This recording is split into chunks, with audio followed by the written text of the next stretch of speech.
भानुदास महाराज नाथांचे पणजोबा, त्यांच्या चरित्रात असं सांगितलं जातं की भानुदास महाराजांना देव म्हणायचे काहीतरी मागा, काहीतरी मागा मला. भानुदास महाराजांचं सामर्थ्य भक्तीचं असं होतं, ते म्हणाले देवा मला काही नको, तुलाच काही हवं असेल माझ्याकडून तर माग. याला म्हणायचं भक्त. आपल्याला जमेल का असा ॲटिट्यूड देवाला दाखवायला? नाही. आणि देवानी मागितलंय, चरित्रात उल्लेख आहे, भानुदासाचे कुळी महाविष्णूचा अवतार. भानुदासांना स्वतः भगवंत सांगतात की मला तुझ्या कुळात जन्माला येण्याची परवानगी द्या. आणि मग नाथांचा अवतार आहे. नाथ हे महाविष्णूचा अवतार आहे. नाथांचा जन्म आहे भानुदासांच्या कुळात. भगवंतांनी प्रत्येक कुळात प्रत्येक जातीत जन्म घेतले, पण दुर्दैव आमचं, आम्ही संतांना जातीत वाटलं. संत वाटून घेतले, हे आमचे ते तुमचे. संतांना आम्ही जातीत वाटलं, आम्ही मातीत जाणार एवढं नक्की. म्हणाले काही माणसं लाखात एक असतात, काही माणसं लाखात एक असतात, काहींकडे लाखो असतात पण ती माणसात नसतात. पण या मुलीचा संकल्प असा होता, निश्चय असा होता की वाटेल ते झालं तरी पांडुरंगाला भाजी पोहोचल्याशिवाय मी जेवणारच नाही. अन्नाचा कण नाही, पाण्याचा थेंब नाही पोटात घेणार. हा 8 वर्षाच्या लेकराचा संकल्प आहे श्रोते हो. 8 वर्षाच्या लेकराचा संकल्प. सावतोबा सांगतायत लेकरा 2 घास खाऊन घे. नाही नाही बाबा, पांडुरंगाला भाजी पोहोचली पाहिजे, पांडुरंगाला निरोप माझा व्यवस्थित पोहोचला पाहिजे. आणि मग मात्र सहृदय दयागण भगवंताला सहन नाही झालं, वीट सोडावी लागली. आणि नुसते नाही, वारकऱ्याच्या वेशामध्ये दिंडी मालक बनून गळ्यामध्ये मृदंग वीणा घेऊन भगवंत 10 दिशाच्या दिक्पालांना वारकरी बनवलं. आणि भगवंत स्वतः दिंडी प्रमुख म्हणून समोरनं दिंडी घेऊन आले. ते वारकरी दादा पंढरपूरला चाललात ना? साक्षात परब्रह्म जगाचा बाप होता. भगवंत म्हणाले हो बाळा, पंढरपूरला निघालोय. का ग, तुझं काही काम आहे का? ती म्हणाली हो. अहो ही एवढी भाजी आहे आमच्या मळ्यातली. माझे बाबा म्हणतात आमचा मळा आहे ना, त्या मळ्याचा मालक आहे पांडुरंग परमात्मा, पण कधी येतच नाही हो मळ्यात. म्हणून म्हटलं ही भाजी एवढी तुम्ही घ्या आणि पांडुरंगाला तुम्ही निघालाच आहात तर द्याल का, पोच कराल का? भगवंतांनी ती भाजी घेतली. म्हणाली हो बाळा पोच करतो. 2 पावलं पुढे चालले आणि परत माघारी आले. म्हणाले अगं भाजी बरोबर काही निरोप नाही का तुझा? निरोप दिला जातो ना वस्तू दिल्यानंतर, मग काही निरोप आहे का तुझा? तिला इतका आनंद झाला, ती म्हणली किती चांगले आहोत हो, किती दयाळू आहात. नाही तर ते मगाचे वारकरी सगळी माझी भाजी तुडवून टाकली. तुम्ही किती दयाळू आहात, अगदी आमच्या पांडुरंगासारखे. भगवंत म्हणले माझं मेकअप चुकलंय की काय? जय जय राम कृष्ण हरी, जय जय राम. हेची माझी भावी आस, जन्मो जन्मी तुझा दास. पंढरीचा वारकरी, वारी चुकोने दी हरी. संत संग सर्व काळ, अखंड प्रेमाचा कल्लोळ. पंढरीचा वारकरी, वारी चुकोने दी हरी. चंद्रभागे स्नान, तुका मागे हेची दान. पंढरीचा वारकरी, वारी चुकोने दी हरी. पंढरीनाथ भगवान की जय. संत श्रेष्ठ जगद्गुरु तुकोबरायांचा 4 चरणांचा अत्यंत सुंदर सोपा असा मागणीपर प्रकरणातला अभंग आहे. भगवान परमात्मा संतांच्या समोर उभा ठाकत होता आणि काहीतरी मागा म्हणून हट्ट करत होता. आमच्याकडे उलटं असतं, देव संतांच्या मागे लागला, काहीतरी मागा काहीतरी मागा. आम्ही इतकं मागतो आणि कितीही दिलं तरी आमची झोळी कायम फाटकीच राहते. कारण आमचं मागणं आणि संतांचं मागणं याच्यामध्ये फरक आहे. आमचं मागणं हे लौकिकातलं मागणं आहे, प्रपंचातलं मागणं आहे, ऐहिकाचं मागणं आम्ही भगवंताकडे मागतो. आणि मुळात संसार नश्वर आहे, आम्ही संसारातल्याच गोष्टी मागतो, त्यामुळे त्याही एक ना एक दिवस संपतात आणि वाट्याला येतं ते दुःख. चिरंतन शाश्वत सत्य हे संतांना उमगलं होतं. तुकोबरा एकदा नाही, दोनदा नाही, 3 वेळा ठामपणे सांगतात, सत्य तू सत्य तू सत्य तू विठ्ठला, का गादाविला हा जगदाकार. ब्रह्म सत्यं जगन मिथ्या हा शंकराचार्यांचा जगन्मिथ्यावाद प्रसिद्ध आहे. श्लोकार्धीन प्रवक्ष्यामि कथये ग्रंथकोटिभिर् ब्रह्म सत्यं जगन्मिथ्या जीवो ब्रह्मैव नापराः. आचार्यांनी आपल्या शिष्यांना सांगितलं, कोट्यावधी ग्रंथांमध्ये जे तत्वज्ञान मी तुम्हाला सांगितलंय, 4 वेद, 18 पुराणं, उपनिषद, शास्त्र, या सगळ्याचा अर्क मी तुम्हाला सांगतो एका वाक्यात, ब्रह्म सत्यं जगन्मिथ्या. आणि तेच सत्य सोप्या शब्दामध्ये तुकोबराय आम्हाला सांगतात. पाहिली पुराणे, धांडोळीली दरुशने, असा अधिकार संतांचा आहे. त्यामुळे अवघड असलेलं वेदाचं वाङ्मय, वेदांचा तो अर्थ आम्हासीच ठावा, येरांनी व्हावा भार माथा, असं ठामपणे सांगणारे तुकोबराय. अत्यंत गहन असलेलं तत्वज्ञान सोप्या साध्या शब्दामध्ये संतांनी आमच्यापर्यंत आणून दिलं. जसं एखादी आई आपल्या लेकराला दूध भाताचा घास भरवेल, तितक्या प्रेमाने हे तत्वज्ञान, भक्तीचं ज्ञान सोप्या शब्दामध्ये संतांनी आम्हाला दिलं. पण आम्हाला मुद्दाम सोपं अवघड करायची सवय लागली आहे. परमार्थ खरं तर फार सोपा आहे असं संतांनी आम्हाला वारंवार सांगितलं. न लगती सायास जावे वनांतरा, सुखे येतो घरा नारायण. परवा सकाळतर्फे कीर्तन महोत्सव झाला. उद्दिष्ट हेच होतं की ज्यांना कीर्तनाला जायला जमत नाही, वारीला जायला जमत नाही, त्यांच्यासाठी तो कीर्तन सोहळा. आपल्या कामाधंद्याच्या निमित्ताने किंवा काही व्यापानिमित्ताने कीर्तन किंवा वारीला जाणं ज्यांना घडत नाही, त्यांच्यासाठी काय होतं, भगवंत येतो का हो आपल्याकडे? उत्तर दिलं देवांनीच गीतेमध्ये. यत्करोषि यदश्नासी यज्जुहोसी ददासी यत् तपस्यसी कौंतेय तत्कुरुष्व मदर्पणम. मी येणार, मी तुम्हाला भेटणार, तुमच्या जवळ येणार, फक्त तुम्ही जे कराल ते मला अर्पण करा. यद्यत कर्म करोमि तत्तदखिलम शंभो तवाराधनम. आचार्य म्हणालेत, जे कर्म करू ते भगवंताला अर्पण. आणि संतांनी तेच केलं. म्हणून तर एक एक शब्द, त्या शब्दातलं एक एक अक्षर हे परतत्वाचा स्पर्श होता त्या अक्षराला. ती साधी सुधी अक्षरं नव्हती, ती अक्षरे नवती देखा. माऊली म्हणते, ब्रह्म साम्राज्य दीपिका अर्जुनालागी चितकळिका प्रगटली असे.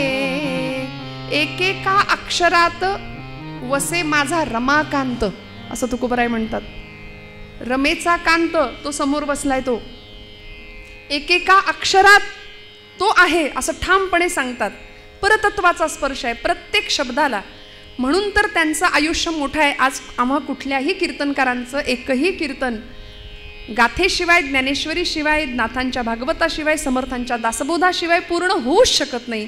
कारण एक एक अक्षराला परतत्वाचा स्पर्श आहे. आम्हाला ठरवायला लागतं काय बोलायचं आज. पण संतांनी सहज मुखातनं जे शब्द बाहेर काढले त्याला ब्रह्मनिरूपणाचा दर्जा प्राप्त झाला. जयांचे अंतरी भगवंत अचल राहिला निवांत. ते सहजी बोलत ब्रह्मनिरूपण सहज. म्हणून ती हृदयाची भाषा आहे हो. विद्वान मेंदूची भाषा बोलतो, संत हृदयाची भाषा बोलतात.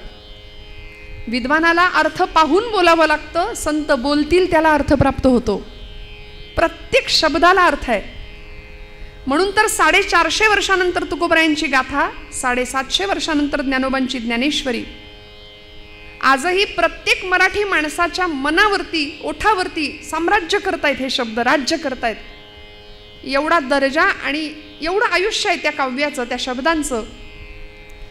तुमच्या आमच्या शब्दाला तितकी किंमत नाही आहे. आपलं घरात सुद्धा कोणी ऐकत नाही अशी परिस्थिती आहे की नाही.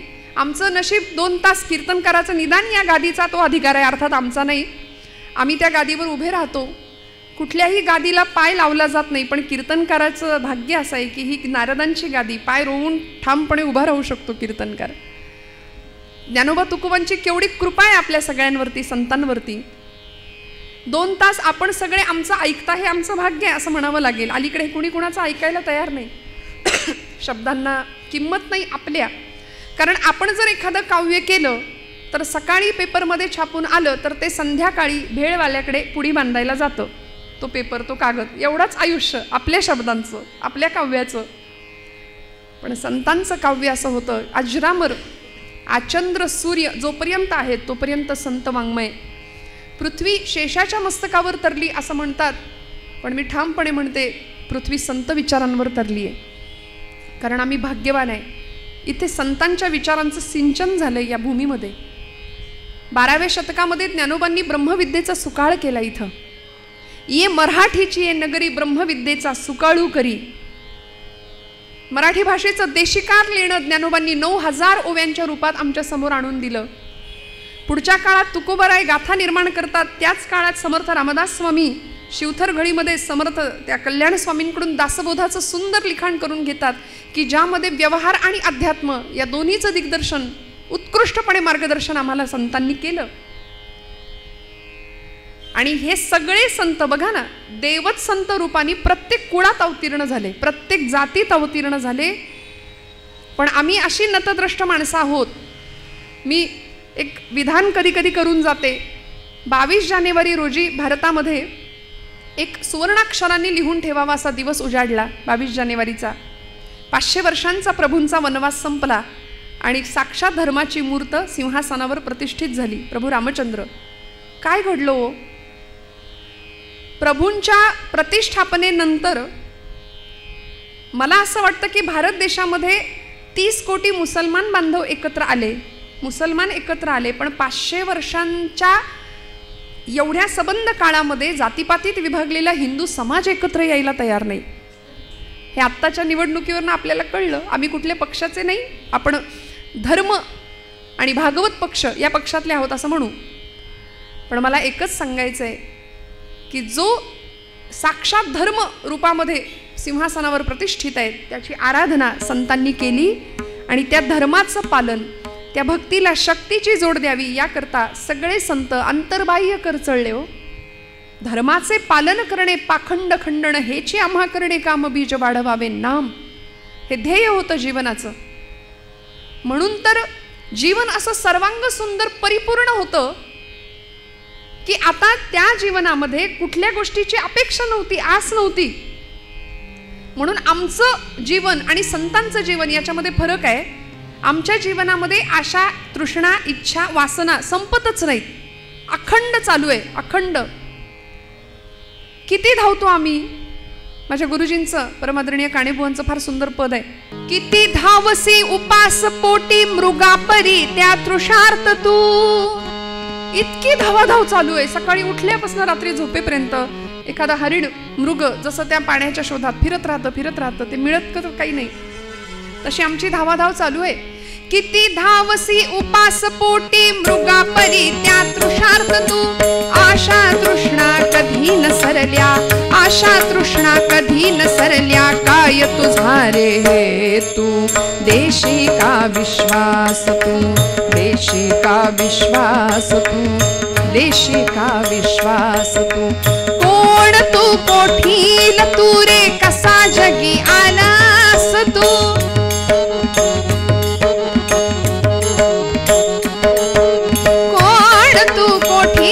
तू रे कसा जगी आलास तू. किती दिसांचा निवास येथे, किती दिसांचा निवास येथे, देशी का विश्वास तू, देशी का विश्वास तू, देशी का विश्वास तू, देशी का विश्वास तू, देशी का विश्वास तू, देशी का विश्वास तू. सक्त तू आसक्त तू अनुरक्त तू विषयात तू. सक्त तू आसक्त तू अनुरक्त तू विषयात तू. फक्त तू रे भक्त होई, फक्त तू रे भक्त होई, तख्त सुखाचे मिळवी तू. देशी का विश्वास तू, देशी का विश्वास तू, देशी का विश्वास तू, देशी का विश्वास तू. कोण तू कोठील तू रे कसा जगी आलास तू. किती दिवसांचा निवास येथे, देशी का विश्वास तू. काही खात्री आहे? काही गॅरंटी कार्ड येताना घेऊन आलोय का हो? प्रत्येक वस्तूची एक्सपायरी डेट ठरलेली असते ना. आपण बाजारातून कुठलीही वस्तू आणा, त्याचं लाईफ ठरलेलं आहे. तसं याही वस्तूची एक डेट ठरलेली आहे, दिवस, वेळ, वार, तारीख निश्चित आहे. कुठल्याही प्रकारचा शाश्वती नाही आहे या देहाची, या जीवनाची. मग तरीसुद्धा ही आसक्ती कधी संपणार, ही आस आमची कधी कमी होणार.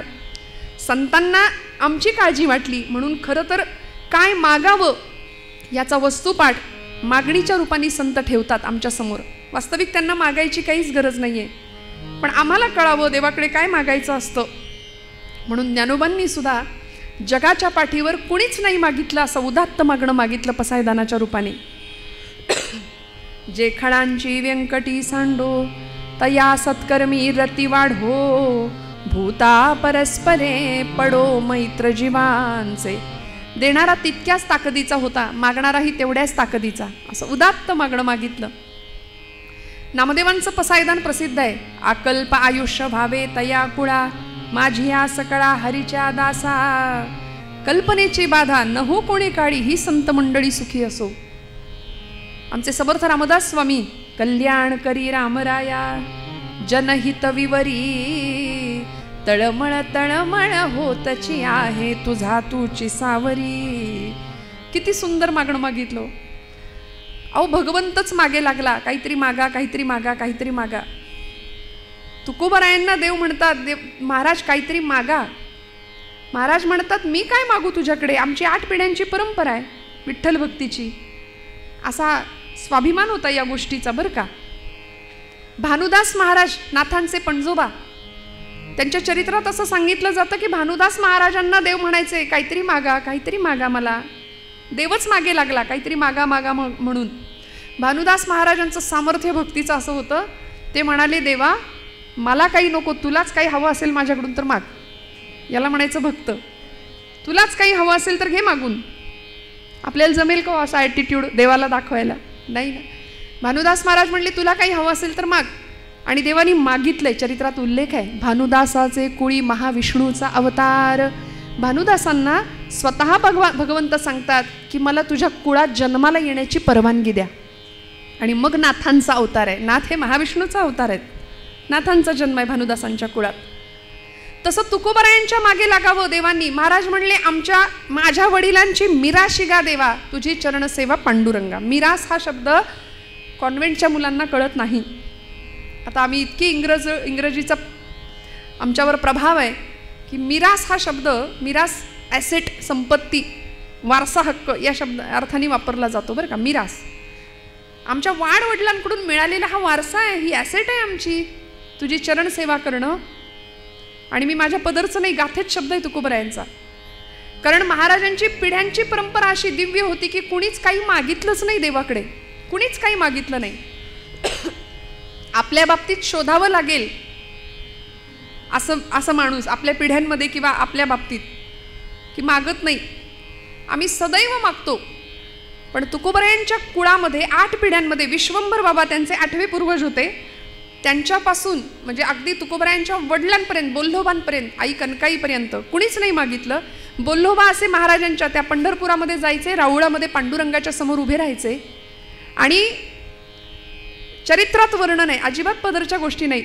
महिपत बुवांनी चरित्र लिहिलंय आणि ते सांगतात की बोल्लोबा जर असे गेले ना राऊळात पांडुरंगाच्या समोर, तर पांडुरंग परमात्मा अशी मान खाली घालायचे. आणि रुक्मिणी आईसाहेब तिकडून विचारायच्या, अहो मान का खाली घातली? ते म्हणायचे, अगं बघितलं नाही का सावकार दारात आलाय, आणि सावकार दारात आला की कर्जदारांनी मान खालीच घालायची असते.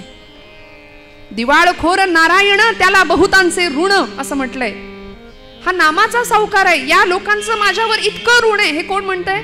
साक्षात परब्रह्म पांडुरंग परमात्मा. या लोकांचं माझ्यावर इतकं ऋण आहे की यांनी मला काही कधी मागितलंच नाही. म्हणून पुढच्या कुळात तुकोबारायांच्या मागे लागले, काहीतरी मागा काहीतरी मागा, माझ्या इच्छेकरता मागा. महाराज म्हणले देवा मी तुला काय मागू, तुझे चरण आमच्याकडे गहाण आहेत. हे महाराजांचे शब्द आहेत. तू मला काय देणार, तूच आमच्या घरी गहाण आहे, तुझे चरण आमच्या घरी गहाण आहेत. म्हणून तर भक्ताचे ऋण भगवंतावर चढत गेले आणि ते ऋण फेडण्याकरता भगवंत वेळोवेळी आला. आपण काल ऐकलं मोरोपंतांची आर्य आहे, ऋण तरी मुठभर पोहे त्याच्या व्याजात हे मनगरीती, मुद्दलात मुक्ती देणे ही कोण्या साहुकारीची रीती. व्याज भक्तीचं ऋण इतकं वाढलं की व्याज म्हणून दिली सुवर्णाची नगरी. म्हणले मुद्दल कुठं गेलं? मुद्दल म्हणून मुक्तीच देऊन टाकली. असं आहे देणं भगवंतांचं. देव उदार देता न म्हणे थोडेफार, इतकं दिलं. तुकोबराय म्हणतात मला काही नको, तरी पण देव ऐकायलाच तयार नाही. नाही, माझ्या इच्छेकरता महाराज काहीतरी मागा तुम्ही. आणि महाराजांनी या अभंगामध्ये तुकोबरायांनी मागणी ठेवली आपली. देवा हे बघ, मला काही नको आहे हे खरं आहे, मी किती वेळचा तुला सांगतोय नको, तरी सुद्धा तू माग माग माग म्हणून माझ्या मागं लागलायस, म्हणून मागतो तेवढं दे. आणि अभंगाचं प्रथम चरण तुकोबराय सांगतात, हेची व्हावी माझी आस, जन्मो जन्मी तुझा दास, पंढरीचा वार करी वारी चुकोने दे हरी. हेची व्हावी माझी आस, जन्मोजन्मी तुझा दास. जन्मजन्मांतरीच्या ठिकाणी जीवाचं शिवात्म्याशी मिलन व्हावं हीच अपेक्षा होती संतांची. वास्तविक जीव हा अपूर्ण आहे, त्याला पूर्णत्वाची ओढ लागली आहे. जीव अपूर्ण आहे आणि पूर्ण काय आहे? पूर्ण ब्रह्म आहे. आम्हाला वेदांनी सांगितलं ना, ओम पूर्णमद पूर्णमिदं पूर्णात पूर्णमुदच्यते पूर्णस्य पूर्णमादाय पूर्णमेवावशिष्यते. पूर्ण काय आहे? पूर्ण ब्रह्म आहे. आणि त्या ब्रह्माची अनुभूती तुम्हाला मला यावी ही संतांची अपेक्षा आहे. म्हणून तर त्यांना जो आनंद मिळाला तो आपल्याला मिळावा. कारण आपण नश्वर संसारामध्ये प्रपंचामध्ये आनंद शोधतोय हे माहिती होतं त्यांना. म्हणून तर काय मागावं याचा वस्तुपाठ दिला, त्याचीच मागणी केली, ते ब्रह्मच मागितलं. जन्मोजन्मी तुझा दास, दास्य भक्ती मागून घेतली. समर्थांनी दासबोधात दास्य भक्तीसाठी वेगळा समास लिहिला. जिथे पंच ज्ञानेंद्रिय पंच कर्मेंद्रिय मन आणि बुद्धी सगळंच तिथं अर्पण करायचंय देवाला, याला म्हणायचं दास्य. आणि दास्यत्व ही कुठली पदवी नाहीये, दास ही कुठली पदवी नाही, दास ही भूमिका आहे, दास ही अवस्था आहे. प्रचंड निग्रहाने भगवंताला समर्पण त्याग करणं. ब्रह्मचैतन्य महाराज म्हणतात, आपण नेहमी ते वाक्य ऐकतो, महाराज म्हणतात देवाला सर्वस्व आपण दिलं पाहिजे. एक वेळ सर्व नाही दिलं तरी चालेल, पण स्व दिला पाहिजे. आम्ही स्व देत नाही आणि तेवढंच बरोबर आमच्या स्वतःकडे ठेवतो, बाकी सगळं त्याला द्यायला आम्ही तयार राहतो. पण स्व भगवंताच्या चरणी समर्पण करावा ही दास्य भक्ती. तुकोबराय सांगतात, जन्मोजन्मी तुझा दास हेची व्हावी माझी आस. चकार वापरला, भाषेमधला चकार निश्चय दाखवतो. हेची व्हावी माझी आस. तुकोबरायांनी मागणं मागितलं ना, हेची दान देगा देवा तुझा विसरण व्हावा, तुझा विसरण व्हावा, तुझा विसरण व्हावा. हेची दान देगा देवा.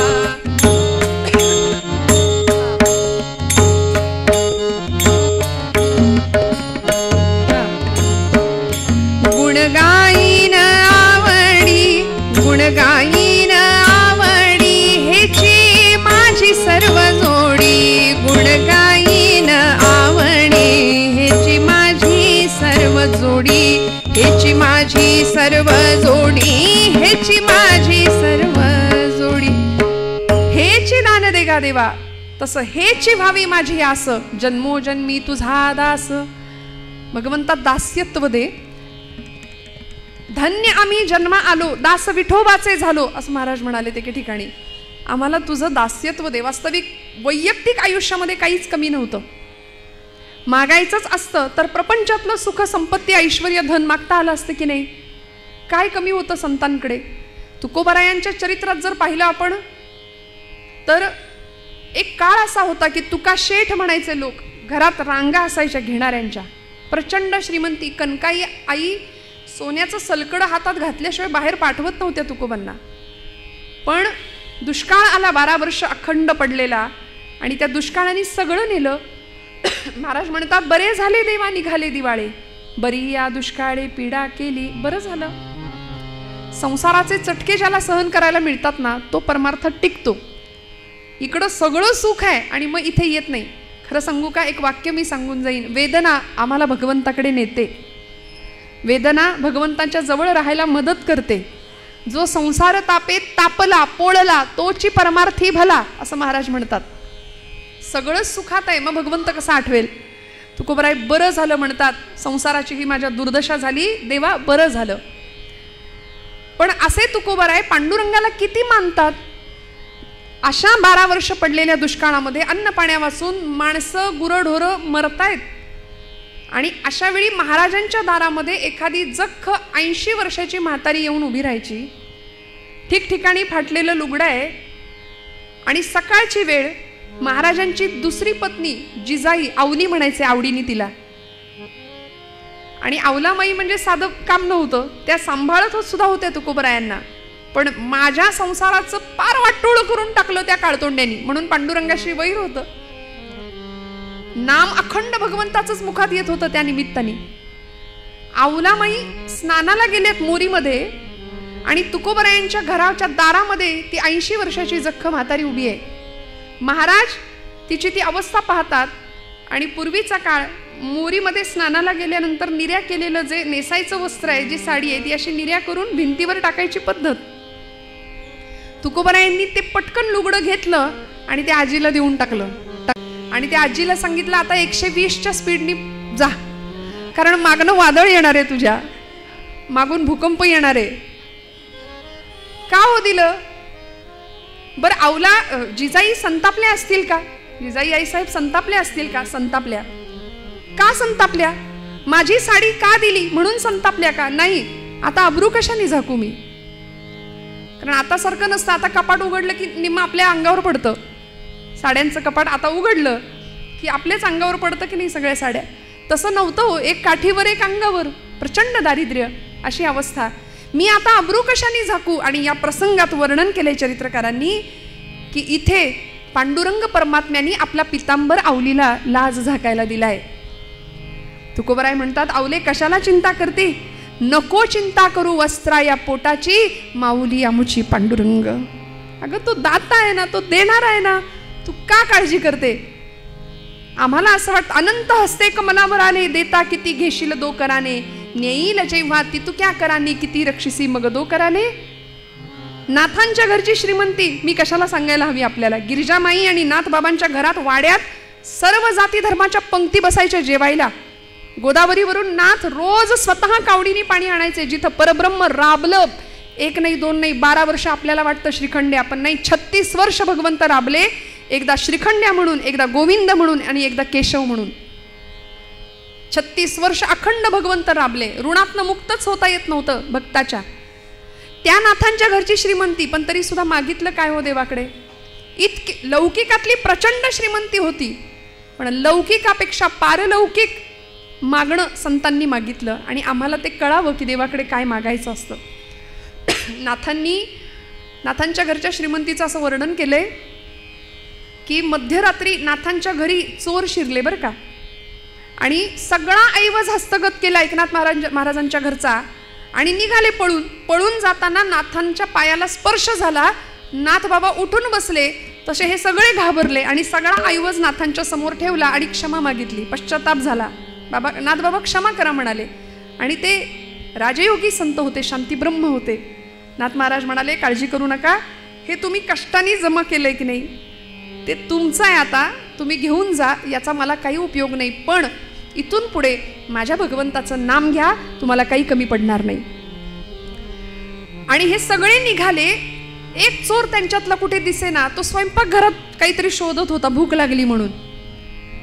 माऊली म्हणतो आपण संतांना. गिरिजामाईंनी ओळखलं भूक लागली आहे, सगळ्यांनाच भूक लागली असेल, म्हणाले पदर खोचला मध्यरात्री 2-2:30 वाजता आणि म्हणाले आता स्वयंपाक रांधून वाढते, तुम्हाला सगळ्यांना बसा जेवायला. म्हणून चूल पेटवायला घेतली. सरपण बघायला लागले तर सरपण मिळेना, कारण पावसाचे दिवस भिजलं होतं, सगळी लाकडं भिजलेली.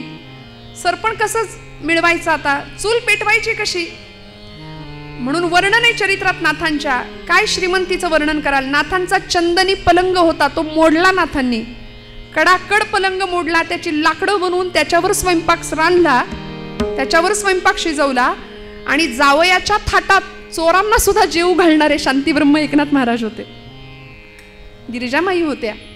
आमच्याकडे एखादी चंदनाची वस्तू असेल तर आम्ही किती लोकांना दाखवत सुटतो, चंदनाचं आहे, चंदनाचं आहे. नाथांकडे पलंग चंदनाचा तो मोडला, चुलीत घातला. एवढी प्रचंड श्रीमंती होती. मला सांगायचं एवढंच आहे की लौकिकातली श्रीमंती संतांकडे होती. समर्थ रामदास स्वामी म्हणतात, प्रपंची असावे सुवर्ण, परमार्थी पंचीकरण. प्रपंच फटका तुटका करणं हे संतांना सुद्धा मान्य नव्हतं.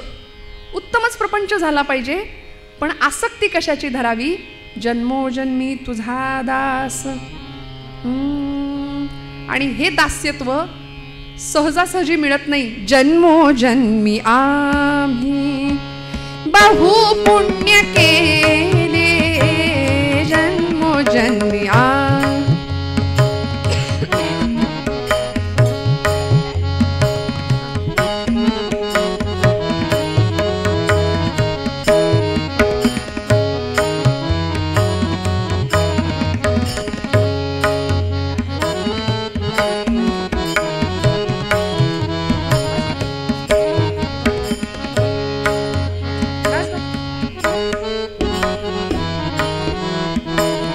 जन्मोजन्मी आम्ही, जन्मोजन्मी आम्ही बहु पुण्य केले, तेव्हा या विठ्ठले, तेव्हा या विठ्ठले कृपा केली.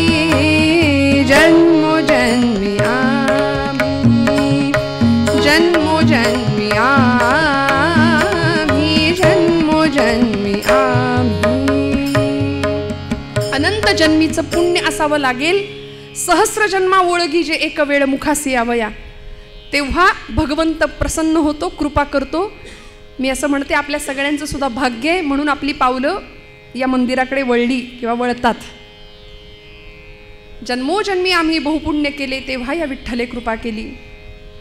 तुकोबराय म्हणतात आम्ही भाग्यवान आहोत देवा, मला खरं तर प्रपंचातलं लौकिकातलं काही नको, द्यायचंच असेल तर हेची भावी माझी आस. जन्मोजन्मी तुझा दास, पंढरीचा वार करी, वारी चुकोने दी हरी. त्या पंढरपूर नावाच्या त्या जंबूद्वीपामाजी वसलेल्या त्या गावामध्ये तो तिथला मोकाशी पाटील त्याला म्हटलंय. अभंग आहेत संतांचे. पंढरीचे भूत मोठे, आल्या गेल्या झडपी वाटे. तिथे जाणाऱ्या माणसांवरती तो झडप घालतो, असं ते भूत आहे म्हणाले पंढरीचं. बरं, दिसायला सावळं आहे, काळ्या आहे ते परब्रह्म, ज्याचा विकारांवर विजय आहे, असा तो सावळा. 6 विकारांना ज्यांनी आत वळवलंय असा तो पांडुरंग परमात्मा. काय वर्णन केलं? मृत्युलोकी एक नगर, त्याचे नाव पंढरपूर.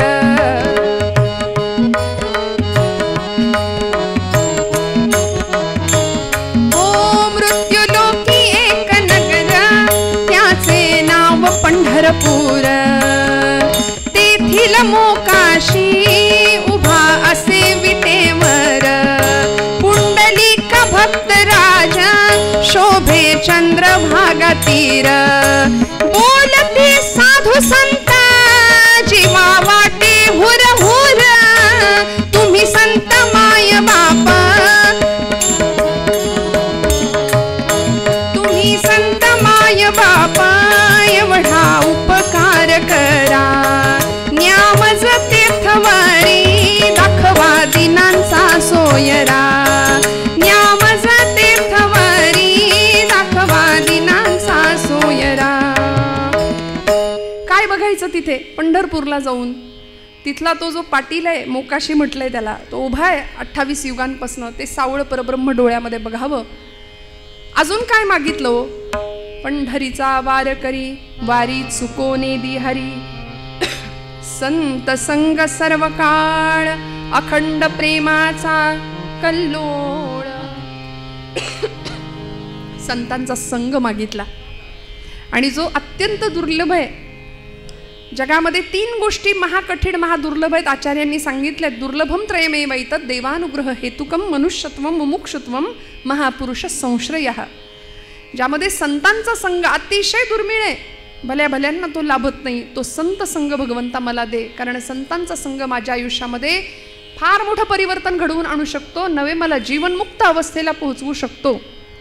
काय करतात संत? संत आम्हाला निस्संग करतात, निर्मोही करतात, निश्चल करतात आणि जीवनमुक्त अवस्थेला नेऊन पोहोचवतात. संतांचा संग मानवी आयुष्यामध्ये किती हितकारक आहे. यासाठी तुकोबराय सुद्धा म्हणाले, ऐसी यांचा संग देई नारायणा, ओलावा वचना जयांचिया. काय आहे लक्षणं संतांची हो?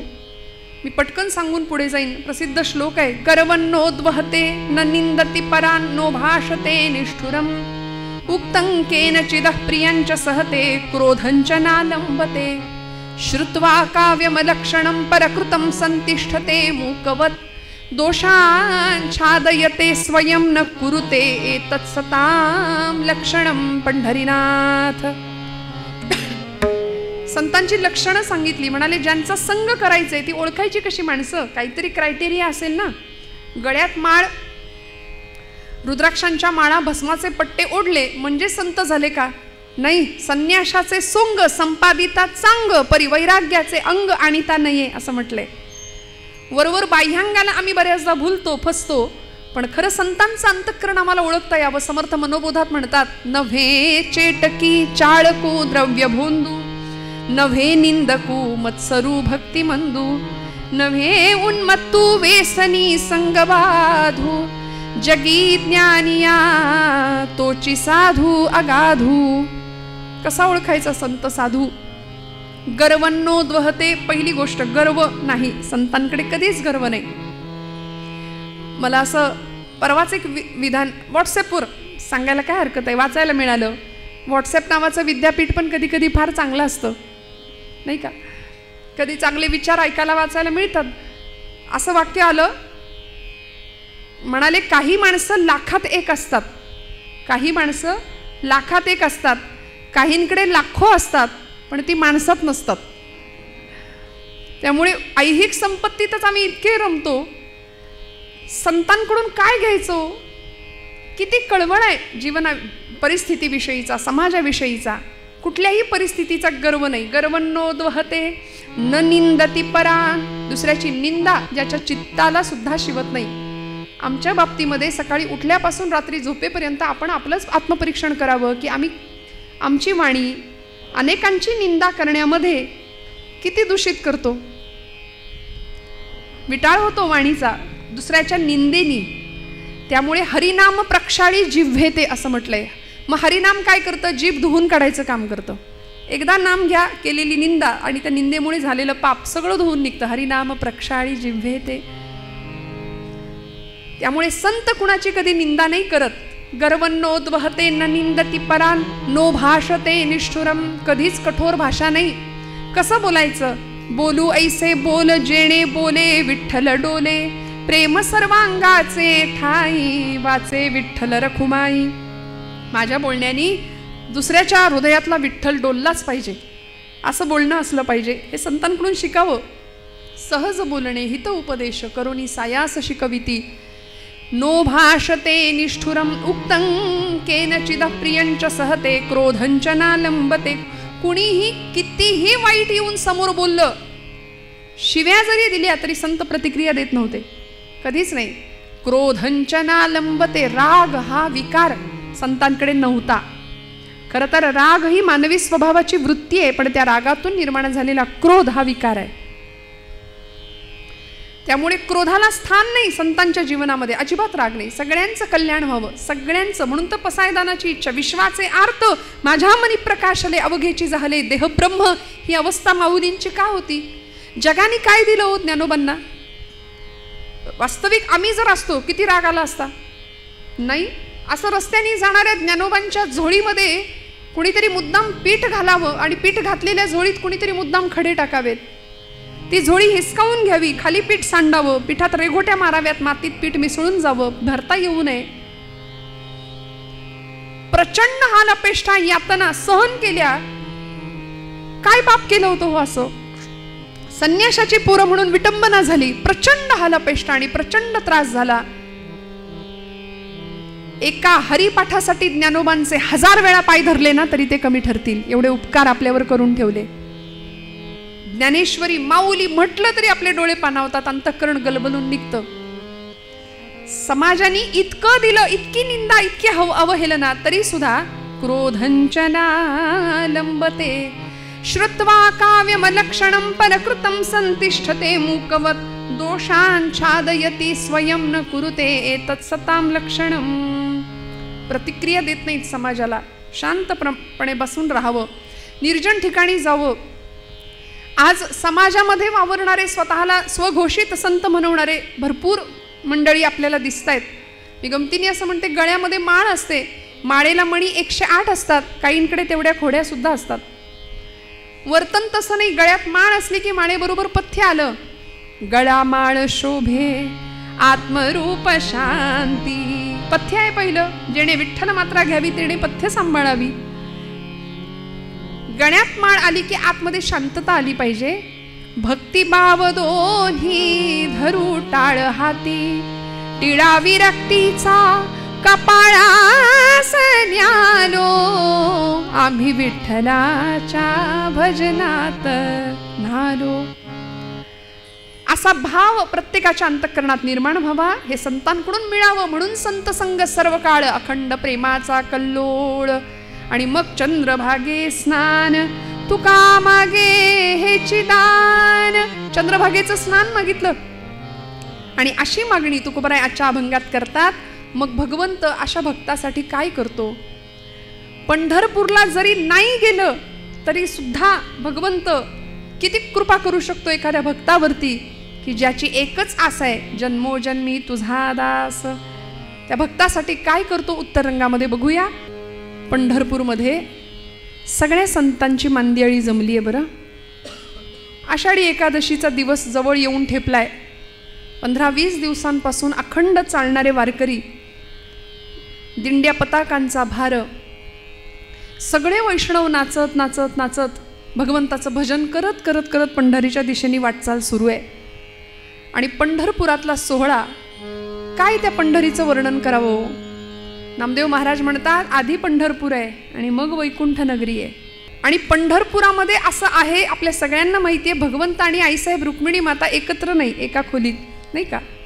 पलीकडून आईसाहेबांनी हळूच पांडुरंग परमात्म्याला, आपल्या पतिदेवांना विचारलं, का हो एवढा सगळा लाखोंचा समुदाय येतोय तुमच्याकडे, या सगळ्या पंढरपूरच्या या आषाढीच्या गर्दीमध्ये, या यात्रेमध्ये सगळे हौशे गौशे नवशे, नाही का, सगळे असतात. मग सगळ्यांना तुम्ही वैकुंठाला पोहोचवणार का? वैकुंठाची गती सगळ्यांना मिळणार का? केवढं ट्रॅफिक जाम होईल तिथे, किती गर्दी होईल, एवढी सगळी मंडळी तिथे वैकुंठात मावणार का, बसणार का, सगळ्यांना वैकुंठ प्राप्त होणार का? असं कोणी विचारलं? रुक्मिणी आईने विचारलं भगवंतांना. भगवंत हसले, म्हणाले, रुक्मिणी तुला कोणी सांगितलं पंढरपूरला आला म्हणजेच वैकुंठाला प्राप्त झाला किंवा तो त्यांनी मला प्राप्त केलं? असं नाही. मीच भगवद्गीतेत सांगितलं, यत करोशी यदश्नासी यज्जुहोसी ददासी यत यत तपस्यसी कौंतेय यतत कुरुष्व मदर्पणम. तू जे जे कर्म करशील ते मला अर्पण करण्याच्या भावनेने कर, मी तुझ्या जवळ आहे. ठाईच बैसोनी करा एक चित्त, आवडी अनंत आळवावा. मी त्या भक्ताजवळ पोहोचतो. प्रत्येकालाच पंढरपूरला येता येतं असं नाही. शारीरिक आधिव्याधी आहेत, अडचणी आहेत. पण मग असा कोणी भक्त आहे का हो देवा, की जो पंढरपूरला कधीच येत नाही? आहे ना, म्हणाले. जायचं का आपण तिकडे? जाऊया ना, म्हणाल्या. आणि भगवंत म्हणाले, मी त्या भक्ताचं तुला दर्शन घडवतो रुक्मिणी, चल.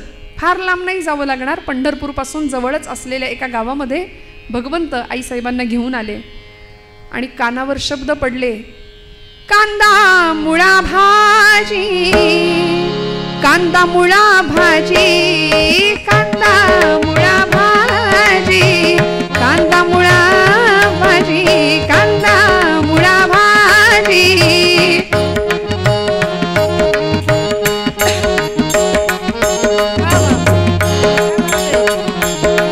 कांदा मुळा भाजी, कांदा मुळा भाजी, अवघी विठाई माझी, अवघी विठाई माझी, अवघी विठाई माझी, अवघी विठाई माझी, अवघी विठाई माझी, अवघी विठाई माझी.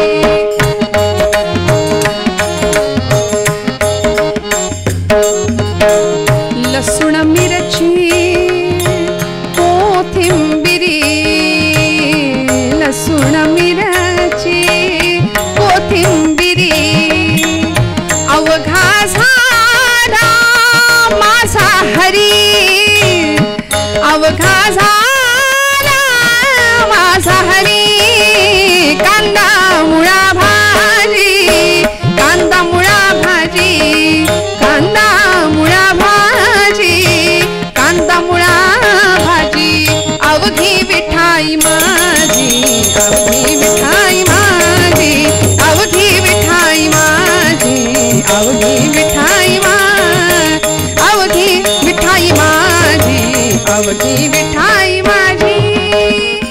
सावत्याने केला मळा, विठ्ठला पायी रोविला गळा. कांदा मुळा भाजी, कांदा मुळा भाजी. हा आवाज ऐकला. कुठे आले होते हो? पंढरपूर पासूनचं असलेलं गाव. आमच्या जुन्या कीर्तनकारांनी साकी वृत्तामध्ये वर्णन केलं.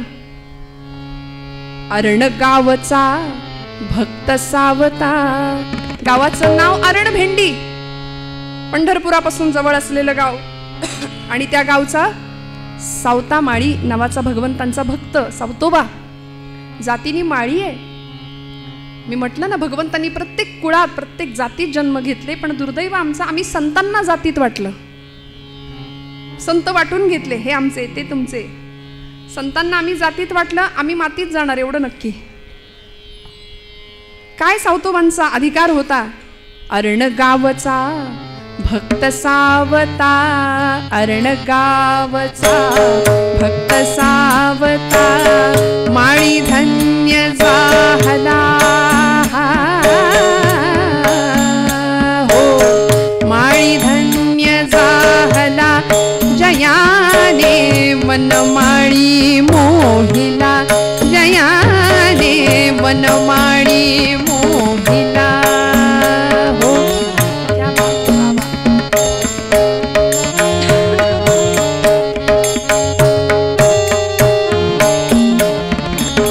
विश्वी भरला विश्वंभर तो,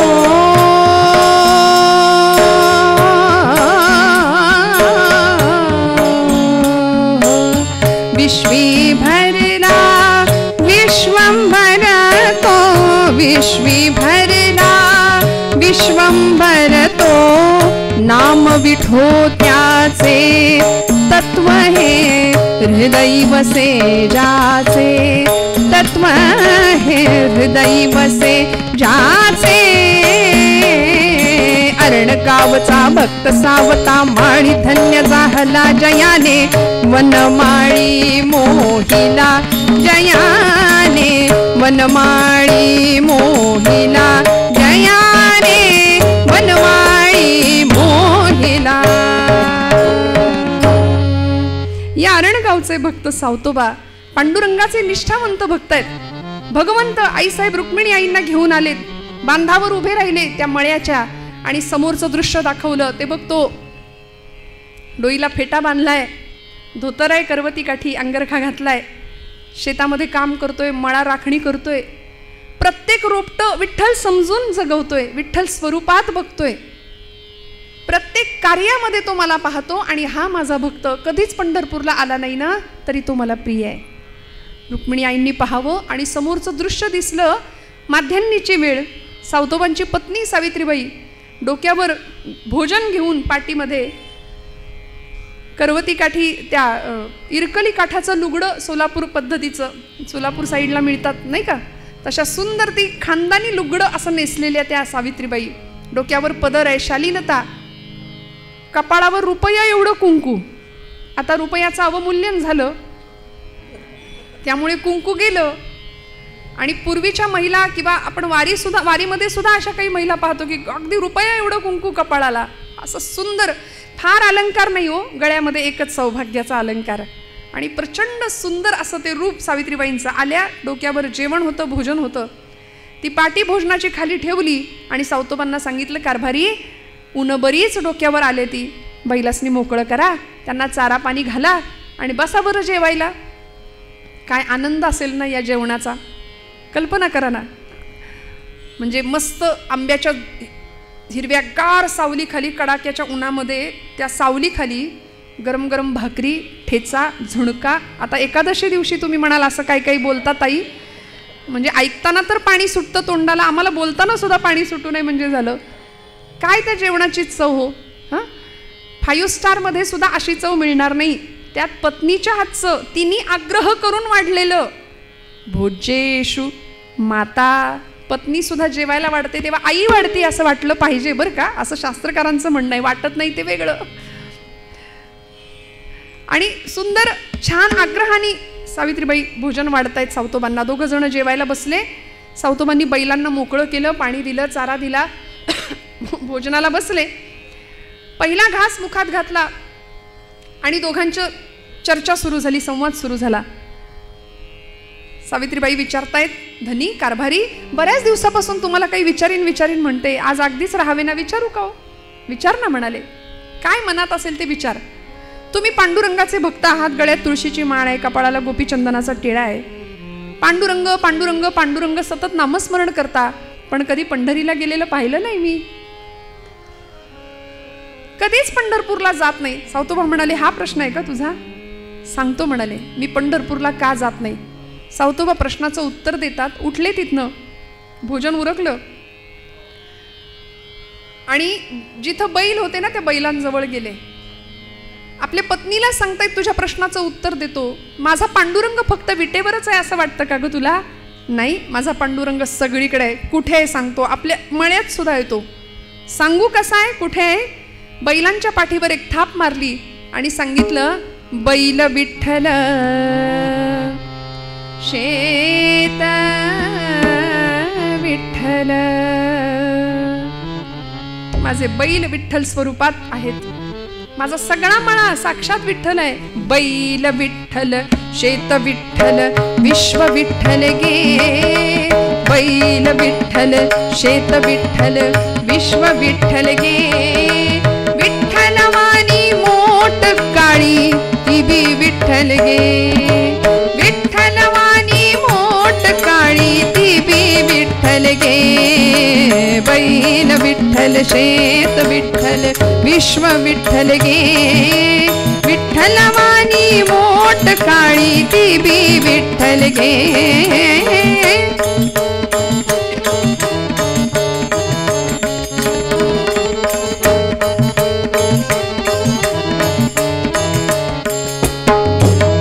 पोपट राघू मोर मैना चिमणी विठ्ठल गे.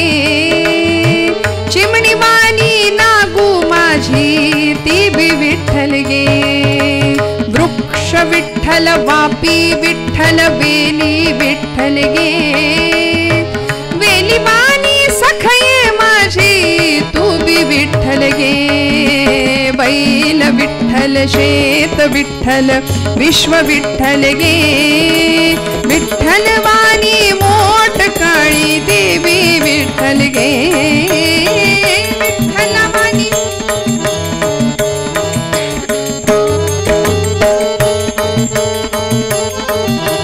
देवी विठ्ठल गे.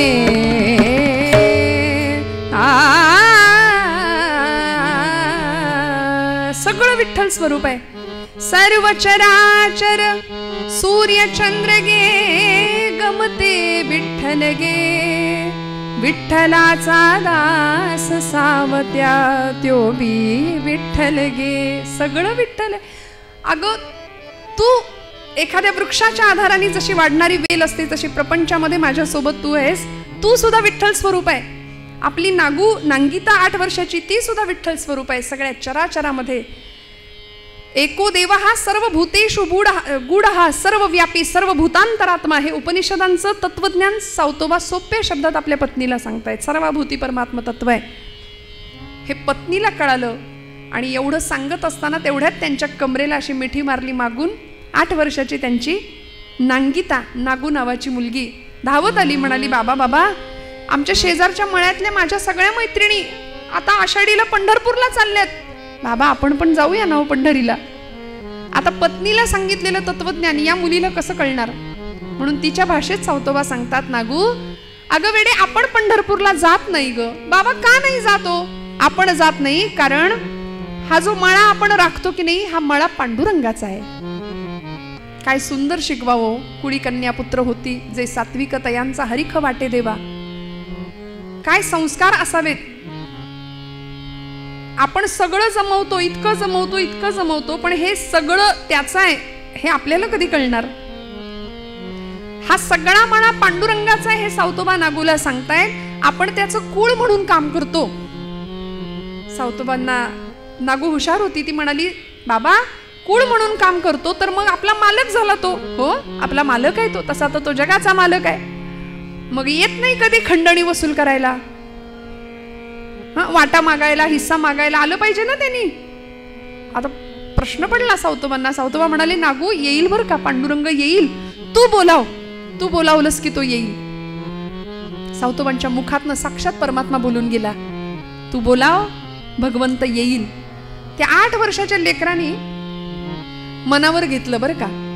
त्या 8 वर्षाच्या लेकरांनी तेवढंच मनावर घेतलं आणि ठरवलं, पांडुरंग मळ्यात आला पाहिजे, पांडुरंग मळ्यात आला पाहिजे. म्हणून पट पट पट पट परकर पोलक्यातली ती मुलगी परकराच्या ओच्यामध्ये पटापट भाजीच्या पेंड्या बनवून अशा घेतल्या आणि दिंड्या निघाल्या होत्या पंढरीच्या दिशेने. त्या दिंडीच्या एक दिंडी येताना दिसली, त्या दिंडीच्या समोर येऊन उभी राहिली आणि त्या दिंडीच्या मालकांना सांगू लागली, अहो पांडुरंग आमच्या मळ्याचा मालक आहे. बाबा म्हणतात की ही भाजी तू त्याला पोहोचव आणि माझा निरोप सांग, पांडुरंग येईल आमच्या मळ्यात. वारकरी दादा पंढरपूरला निघालात ना हो? ते म्हणाले, हो. मग माझं एक काम कराल, आमच्या मळ्यातली ही भाजी पांडुरंगाला द्याल का हो? सावतोबा सांगत होते, आपण जर पंढरपूरला गेलो तर लाखोंच्या संख्येने लोक इथं थांबतात. इथे आपण त्यांना शिधा देतो, हजारोंच्या मुखातनं पांडुरंग स्वतः इथं भोजन करतोय. मग आपण पंढरीला जाऊन कसं चालेल? ती नागू त्या वारकऱ्यांना सांगते, माझी एवढी भाजी पांडुरंगाला पोहोच कराल का? ते वारकरी उलट्या काळजाचे होते बरं का जरा. मी म्हटलं ना, ते म्हणाले, बाप तर जातच नाही कधी पंढरपूरला, आणि इथं आम्हाला तुझी भाजी न्यायला आम्हाला काही हमाल समजलीस, गडी समजलीस, चल बाजूला हो तिकडं. ढकलून दिलं तिला. सगळी भाजी पायाखाली तुडवत निघून गेले हो. सावतोबा म्हणतात, एवढ्याशा लेकरात पांडुरंग दिसला नाही, विटेवर कसा दिसेल? आणि हे भगवंतांनी खरं करून दाखवलं. सगळे निघून गेले, रडायला लागली, सगळी भाजी चुरगळून गेली, पायाखाली खराब झाली. पुन्हा आली, बाबांना सांगते, बाबा भाजी खराब झाली. सावतोबा म्हणतात, काळजी करू नको, पुन्हा घे, पुन्हा उभी राहा आणि पांडुरंगाला भाजी पोहोच होते का बघ. पण या मुलीचा संकल्प असा होता, निश्चय असा होता की वाटेल ते झालं तरी पांडुरंगाला भाजी पोहोचल्याशिवाय मी जेवणारच नाही. अन्नाचा कण नाही, पाण्याचा थेंब नाही पोटात घेणार. हा 8 वर्षाच्या लेकराचा संकल्प आहे श्रोते हो.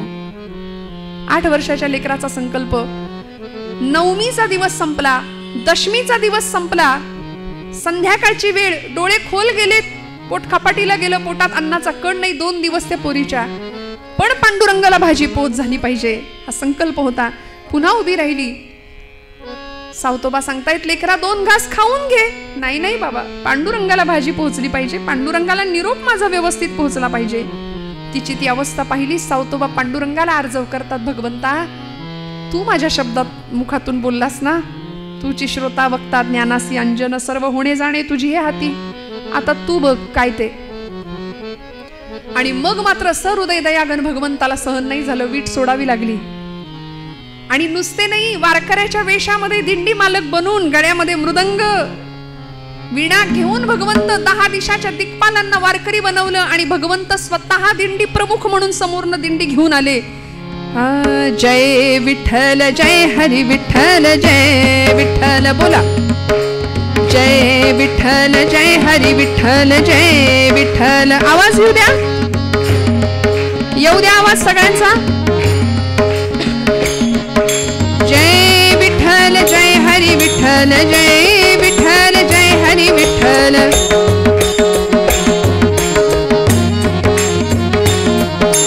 जय विठ्ठल जय हरी विठ्ठल जय विठ्ठल जय हरी विठ्ठल जय हरी. जय विठ्ठल जय हरी विठ्ठल जय विठ्ठल. चंद्रभागे तीरी करताल करी झाला वार करी. हा झाला वार करी रंगला भजनी हा श्री हरी रंगना, भजनी हा श्री हरी रंगना, भजनी हा श्री हरी.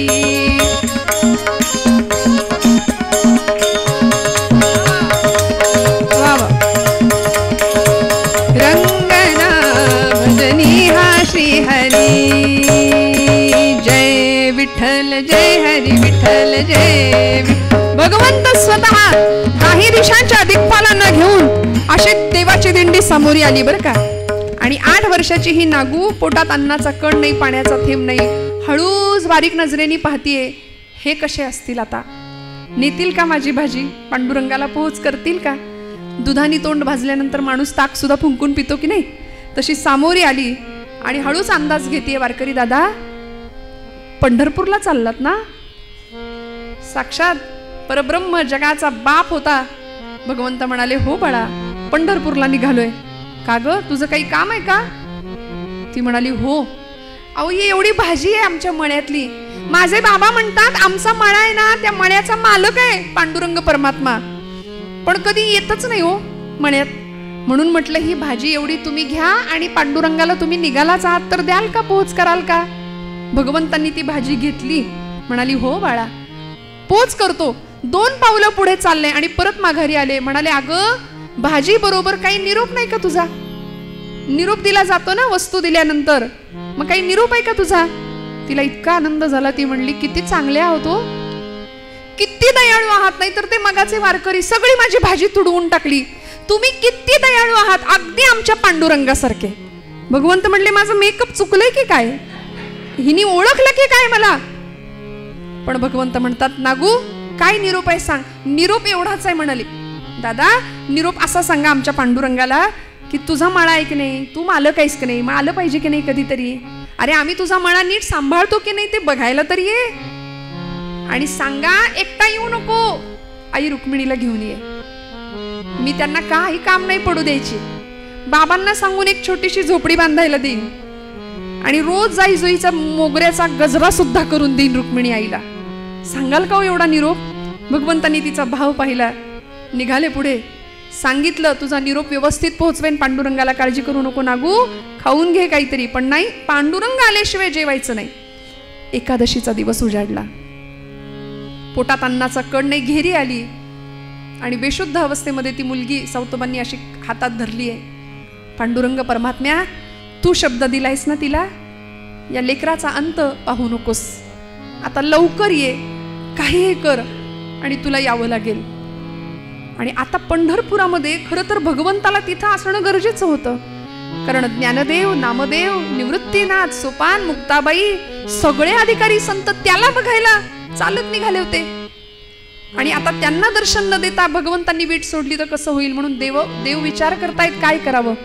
कारण पंढरपुरामध्ये अशी अवस्था आहे, नामदेवांचं कीर्तन पांडुरंग परमात्म्याच्या त्या दरबारामध्ये वाळवंटामध्ये रंगलं होतं.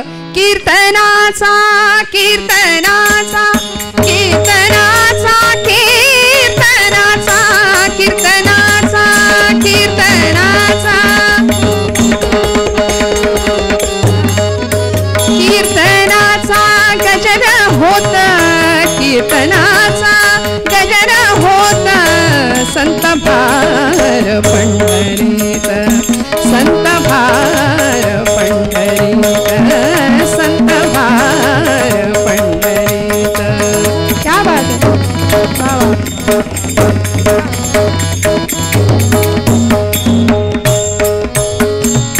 तेथ असे देव उभा, तेथ असे देव उभा. जैसी समचरणाची शोभा, जैसी समचरणाची शोभा, चरणाची शोभा. संत भार पंढरीत, संत भार पंढरीत, संत भार पंढरीत.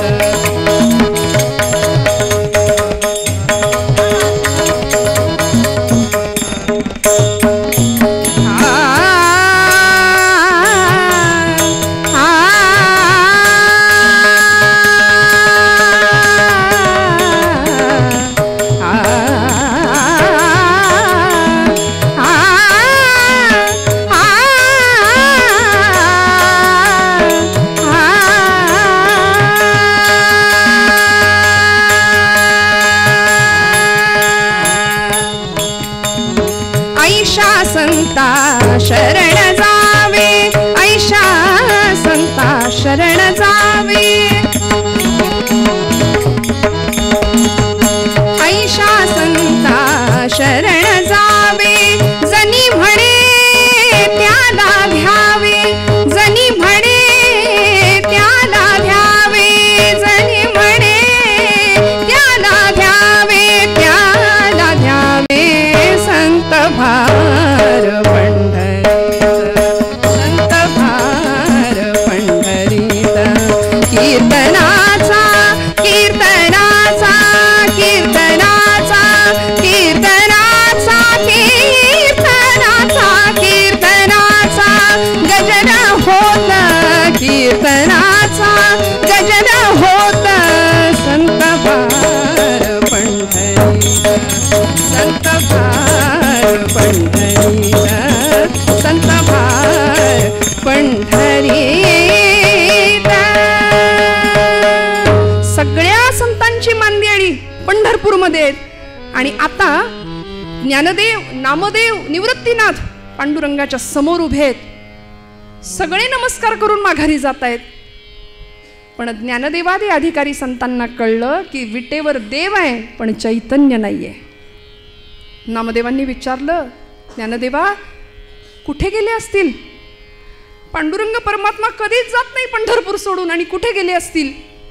ज्ञानदेव दादा हसले आणि म्हणाले, न येणाऱ्या भक्ताकडे. पंढरपूरला न येणाऱ्या भक्ताकडे गेलेत. म्हणाले चला आता जाऊया. आणि इकडे भगवंत सावतोबांच्या मण्यात दाखल झाले. सावतोबांना म्हणाले, सावतोबा मला लपवा, म्हणाले लवकर, कुठेतरी माझ्या मागे चोर लागलेत. सावतोबा म्हणाले, देवा कुठे लपू? मण्यात लपता का? नको म्हणाले, शोधून काढतील. मग माळ्यावर लपता का? नको म्हणाले, तिथूनही शोधून काढतील. अशा ठिकाणी लपवा की मला कुणीही शोधू शकणार नाही. सावतोबा सद्गतीत झाले. भगवंतांनी नागूची अवस्था पाहिली. स्वतः तिच्या मुखात पाणी घातलं. सांगितलं, नागू ओठ, मी आलोय, तुझा निरोप मला पोहोचला. नागूनी डोळे किलकिले केले आणि म्हणाली, काय म्हणालात देवा? पांडुरंग आलात? आणि हे काय, रुक्मिणी कुठे आहे? रुक्मिणी आई साहेब कुठे? निरोप नीट पोहोचला नाही का तुमच्यापर्यंत? भगवंत म्हणतात, अगं कुठली रुक्मिणी, कुठलं काय, मला आधी लपवा. म्हणाले चोर लागलेत माझ्या मागे. सावतोबा म्हणाले, भगवंता माझ्या या हृदया व्यतिरिक्त तुम्हाला लपवायला माझ्याकडे दुसरी जागा नाही. सावतोबांनी काय केलं? एक छान धारधार विळा घेतला. त्यांनी आपलं हृदय, छाती चिरली. असं कथा आपल्याला सांगते. आता आपण सुद्धा जर असं घरी गेल्यावर आज केलं तर जमेल का हो आपल्याला?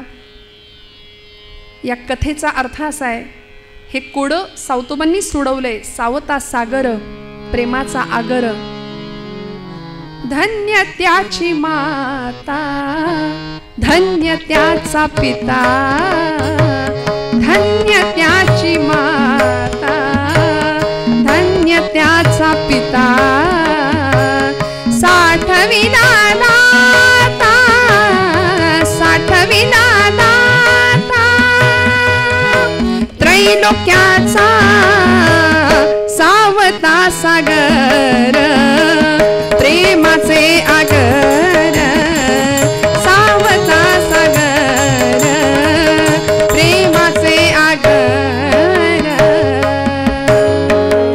हृदयस्थ बंदिवान भगवंतांना करून ठेवला. आणि ते हृदय कसं असावं लागेल?